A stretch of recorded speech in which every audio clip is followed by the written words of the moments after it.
नमस्कार दोस्तों, मेरा नाम रिजवाना शेख है। विचार नियम, आपकी कामयाबी का रहस्य, the power of happy thought bye sir Shri, part 17 continue करती हूँ।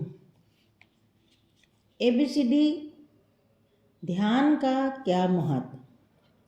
ABCD ध्यान से आप विचारों की सरगम सीख पाते हैं। विचारों की सरगम सीखने के लिए इसके लय और ताल को समझना आवश्यक है। विचारों का संगीत तो हर पल चल ही रहा है, लेकिन यह संगीत लोगों के लिए शोर बनता जा रहा है। इस शोर को शांत व मधुर संगीत में बदलने की ज़रूरत है। जब कोई इंसान संगीत सीखने की शुरुआत करता है, तब वह जल्द ही अपना प्रोग्राम स्टेज पर नहीं रख लेता। संगीत में निपुण हो जाने के बाद उसके मन में इच्छा जागती है कि उसने जो संगीत की सरगम सीखी वह लोगों के सामने पेश करे।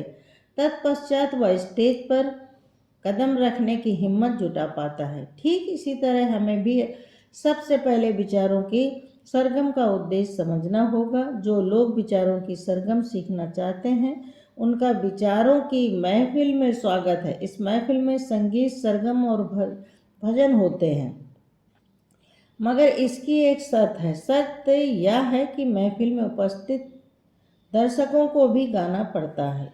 जब इंसान अपने अंदर झांकता है तो वहाँ उसे विचार ही विचार नजर आते हैं। अंदर विचारों की महफिल सजी होती है, अलग अलग विचार आ रहे होते हैं और इंसान को यह भनक तक नहीं होती कि ये विचार अपने अंदर खजाना छिपाए घूम रहे हैं। आज से पहले जब तक आप आंखें बंद करके विचारों को देखते थे तो कहते थे कितने सारे विचार चल रहे हैं, मगर आज के बाद जब भी आप आंखें बंद करके विचारों को देखेंगे तो कहेंगे देखो खजाना। इससे पहले कभी आपने अपने विचारों को इस दृष्टिकोण से नहीं देखा होगा। आपके विचार ही आपके अंदर छिपे खजाने का नक्शा है। पहले आप अपने अंदर चलने वाले विचारों से परेशान होते थे और कहते थे इतने सारे विचार क्यों आते हैं, शांति कब मिलेगी।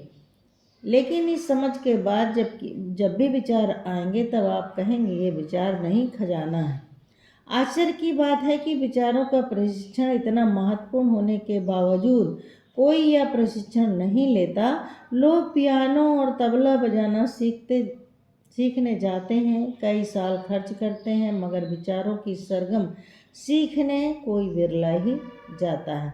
ABCD सीखने के बाद आप शब्द बनाना सीखते हैं। अगर किसी ने ABCD ही नहीं सीखी तो वह शब्द भी नहीं बना पाएगा। उसी तरह विचारों की ABCD सरगम नहीं सीखी तो आपको ये विचार नहीं आएंगे जो सत्य जानने के बाद आते हैं। जब कोई सच्चा पियानो बजाना सीखता है तब तबले पर बेसुरा ही बजता है, मगर यदि उसे सीखने का पर्याप्त समय दिया गया तो वह धीरे धीरे सुर पकड़ लेता है। यही समय पर संगीत के सबक मिलने पर वह सही सुर ताल पकड़ पाता है। इंसान की कहानी भी बच्चे की तरह ही है। बिना प्रशिक्षण के उसके विचार यहाँ वहाँ भटकते रहते हैं। नंबर 2, मेरे विचारों में लय और ताल नहीं है। मैं विचारों से मजबूर हूँ, मैं क्या करूँ। विचार मजदूर हैं, आप मजबूर नहीं हैं। इसे एक उदाहरण से समझें। एक शराबी बगीचे के बाहर खड़ा है। वह तार की फेंसिंग को बाहर से ही पकड़कर चिल्ला रहा है, मुझे यहाँ से बाहर निकालो, उसे जल्दी ही बाहर निकालो। अब वहाँ से गुजर रहे हैं सब वहाँ से गुजर रहे हैं। उसकी बात सुनकर उसे समझाते हैं, अरे भाई आप बगीचे के बाहर ही हैं। लेकिन शराबी आपकी बात नहीं समझ पाता और चिढ़ जाता है। वह कहता है तुम मेरा मजाक उड़ा रहे हो, मैं बाहर जाना चाहता हूँ और तुम कह रहे हो कि मैं बाहर ही हूँ। जब शराबी आपकी बात नहीं मानता तब आप उससे कहते हैं अच्छा ठीक है, चलो मैं तुम्हें यहाँ से बाहर निकालता हूँ। आप उसे पूरे बगीचे के चक्कर लगवाते हैं और अंत में उसी जगह लाकर सिर्फ उसका मुंह दूसरी तरफ घुमाकर कहते हैं, अब तुम बगीचे के बाहर आ गए हो। इस तरह वह बहुत खुश हो जाता है। इस घटना में आप सिर्फ एक शराबी का अज्ञान तोड़ते हैं, सिर्फ उसे चक्कर लगवाकर समझाते हैं कि अब वह बगीचे के बाहर है। शराबी को बहुत धीरे धीरे बताना पड़ेगा कि वह पहले से ही बगीचे के बाहर है। आपने उसे तुरंत यह बात बताई तो वह नहीं मानेगा और आप पर अविश्वास करेगा। इंसान के जीवन में भी ऐसा ही होता है। आनंद पहले से ही है और हमारे अंदर ही है। यह बात लोग जल्दी नहीं मानते। बाहर के जगत में ना तो सुख मौजूद है और ना ही दुख। सुख दुख दोनों इंसान के विचारों में है। असली आनंद भी उनके अंदर ही है जो मन की ओट में छिपा है। जब मन हटेगा, नमन होगा, तब असली आनंद प्रकट होगा। असली आनंद पाना ही लक्ष्य है। इंसान खुद के विचारों का गुलाम बनकर जीता है।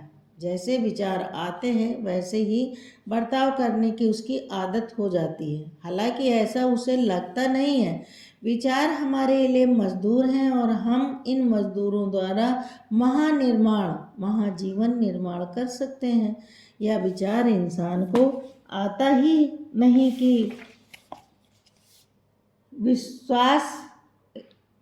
नहीं कि विचार मजदूर है, मैं मजबूर नहीं। जब आपके विचार आपके लिए मजदूर का काम करेंगे तब वे ऐसी इमारत का निर्माण करेंगे जो निराकार चौथा आयाम होगी। आज तक आपने हमेशा इमारतों के अलग अलग आकार देखे हैं। इमारत यानी आकार यही मानते आए हैं कि निराकार इमारत हमारी कल्पना से परे है और ऐसी कल्पनाएं हम कभी नहीं कर सकते। विचारों के जरिए किस तरह चौथे आयाम पर जाएं, यह समझने के लिए निराकार इमारत का उदाहरण पढ़ लें। बाहरी जगत में हमेशा मजदूर मजबूर होकर काम करते हैं, मगर यह जिस मजदूर की हम बात कर रहे हैं वह हमारे अंदर है। यह मजदूर है हमारे अंदर उठने वाले विचार। हमारे विचार जिस निराकार इमारत का निर्माण करते हैं वह है हमारे अंदर का मौन अनुभव, ईश्वर होने का एहसास। हमारा अनुभव विचारों के लिए आपके विचारों से परे होने वाले अनुभव जान सकते हैं। जरूरत है सिर्फ विचारों को मजबूत बनाने की। विचारों से परे का अनुभव निराकार और समयातीत है। जब आप विचारों के जरिए विचारों से परे होने वाला अनुभव जानने लगते हैं तब निराकार इमारत बनने लगती है। विश्व में आज तक जिन लोगों ने निर्विचार अवस्था का अनुभव हुआ है वे अपने विचारों को मजबूत बनाकर उनसे निराकार इमारत बनवा पाए हैं। ऐसे लोग विचारों के जरिए विचारों से परे का अनुभव कर पाए हैं। विचारों का सही इस्तेमाल करते हुए पृथ्वी पर हम जिस कार्य के लिए आए हैं वह कार्य पूरा हो सकता है। विश्व में कुछ लोग यह कर पाए, उनके साथ यह संभव हुआ, इसलिए आप भी ऐसी इमारत बना सकते हैं। नंबर 3 निराकार इमारत कब और कैसे बनाई जा सकती है। एक इमारत के निर्माण के लिए बहुत सारे मजदूर काम करते हैं। जब इमारत बनती है तब दिन का पूरा समय वही कार्य नहीं चलता। वह कार्य करने के लिए कुछ बातें आवश्यक होती हैं, जैसे विशिष्ट समय पर ही इमारत बनाने का कार्य हो सकता है, क्योंकि यह कोई साधारण कार्य नहीं है। आपको ऐसी इमारत बनानी है जिसका सही आकार आप नहीं बता सकते कि यह चौकोर है, त्रिकोण है या गोल है। आपको निराकार इमारत बनानी है। ऐसी इमारत बनाने के लिए जिस विशेष समय की जरूरत है वह है संध्या का समय। संध्या का शब्द का अर्थ है जहाँ दो चीज़ों का जोड़ या योग होता है। इसी शब्द से योगा शब्द आया। संध्या यानी योगा। संध्या के समय निराकार इमारत बनाने का समय होता है। निराकार इमारत बनाने वाले मजदूर संध्या होते ही काम में लग जाते हैं। आप जानते हैं कि जब मजदूर एक दिशा में काम करने लगते हैं और एक कतार में खड़े होकर मिलकर काम करना शुरू करते हैं तब काम बहुत जल्दी होता है। इसी तरह जब आप विचारों को दिशा देते हैं तब निराकार इमारत का निर्माण होता है। साधारण इमारत जब बनती है तब मजदूर दिन भर काम करते हैं और संध्या समय में इमारत के आसपास स्थित अपने घरों में चले जाते हैं या उसी इमारत में रहते हैं। ऐसे मजदूर जब संध्या का समय नहीं होता और काम नहीं चलता तब 3 मुख्य बातें करते हैं। नंबर 1, आपस में झगड़े करना। दिन भर का काम खत्म होने पर मजदूर संध्या में या जब काम बंद होता है तब आपस में झगड़ते हैं। जिस तरह घर में माता पिता बच्चों को कोई काम नहीं देते तो खाली समय में बच्चे झगड़ते रहते हैं, उसी तरह जब मजदूर को काम नहीं होता तब वे आपस में झगड़ते हैं। मजदूर आपस में झगड़ते हैं यानी निराकार इमारत बनाने वाले विचार आपस में झगड़ते हैं। विचारों के इस झगड़े में इंसान परेशान व दुखी हो जाता है और तब निराकार इमारत को आकार मिलने लगता है। जब इंसान अपने विचारों से उलझकर सिर्फ अलग अस्तित्व व महत्व दिखाने के लिए घटनाओं में नकारात्मक बर्ताव करता है तब अहंकार आकार तैयार होता है जो धीरे धीरे मजबूत होता है। इस तरह अहंकार तैयार होने से निराकार इमारत को आकार मिलने लगता है। हकीकत में निराकार इमारत को आकार की जरूरत नहीं होती, यानी इंसान बिना आकार के स्व अनुभव कर पाता है, लेकिन अहंकार बनने की वजह से निराकार इमारत को शक्ल मिलती है और इंसान उस शक्ल में ही उलझ जाता है। नंबर 2, इमारत में रहने की कोशिश करना। काम खत्म होने के बाद मजदूर उसी इमारत में घुस जाते हैं जिसे वे बना रहे होते हैं और अलग अलग कमरों में चले जाते हैं। वे दिखाने की कोशिश करते हैं कि वह इमारत उनके लिए है, मगर आप जानते हैं कि जो मजदूर इमारत बनाते हैं वो उस इमारत में कभी नहीं रहते। सिर्फ खाली समय में क्या करना चाहिए या पता न होने के कारण मजदूर इमारत में घुस जाते हैं।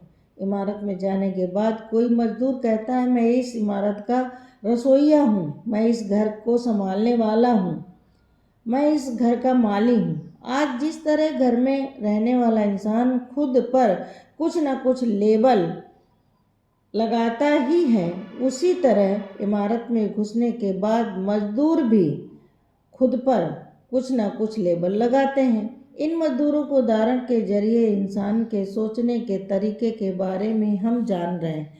मजदूर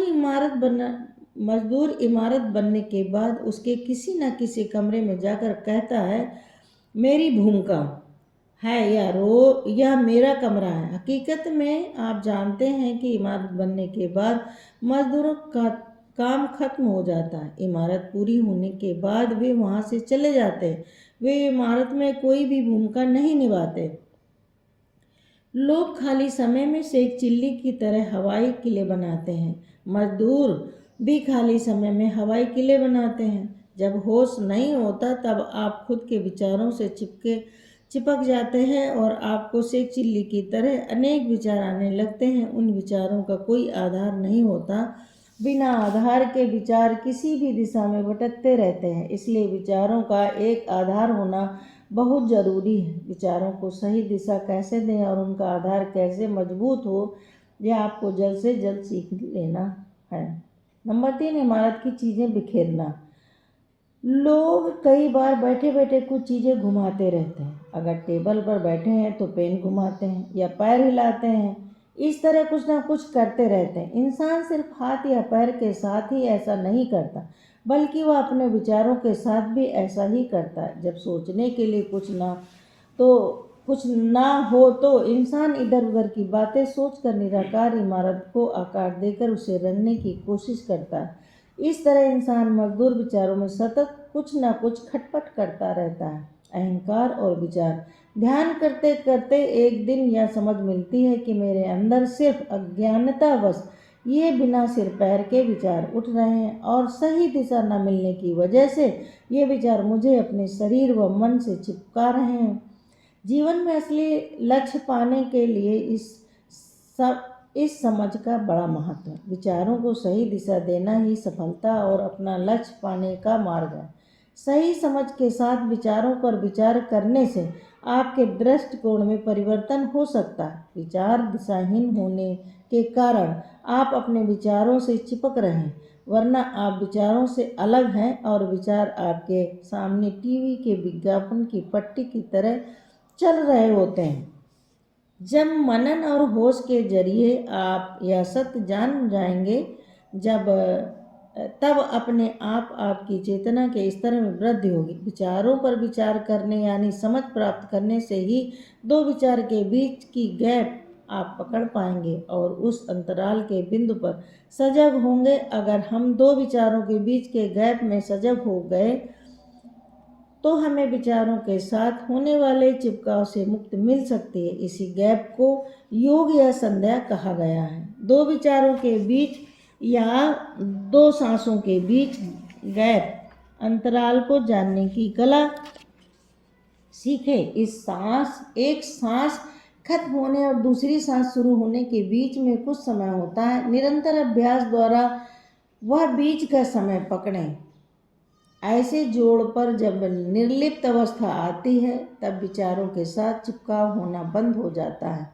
अपने निर्लेप नाम का तवा सुना होगा। इस तवे में पदार्थ और तवा एक दूसरे के साथ नहीं चिपकते। उसी तरह अगर आपको सही दिशा मिली और विचार रूपी मजदूरों ने अपना काम सही ढंग से किया तो आपके विचार निराकार सत्य को जागृत करेंगे। निर्लिप्त अवस्था विचारों के बीच का अंतराल जानने और निर्लिप्त अवस्था में रहने के लिए इंसान को कुछ बातें जानने की ज़रूरत है। उसके लिए शरीर में खिंचाव, मुंह बंद करने की ज़रूरत है। अगर शरीर से खिंचाव बंद हो गया तो निर्विचार अवस्था बहुत आसानी से मिल सकती है।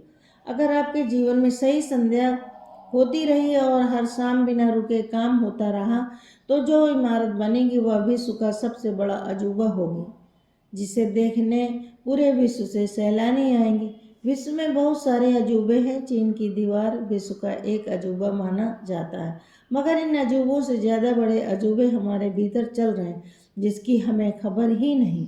विचारों को मजदूर बनाते हुए आपको वे अजूबे दिखाई देंगे जो आपके अंदर चल रहे हैं। इसलिए विचार रूपी मजदूरों को इधर उधर भटकने न दें।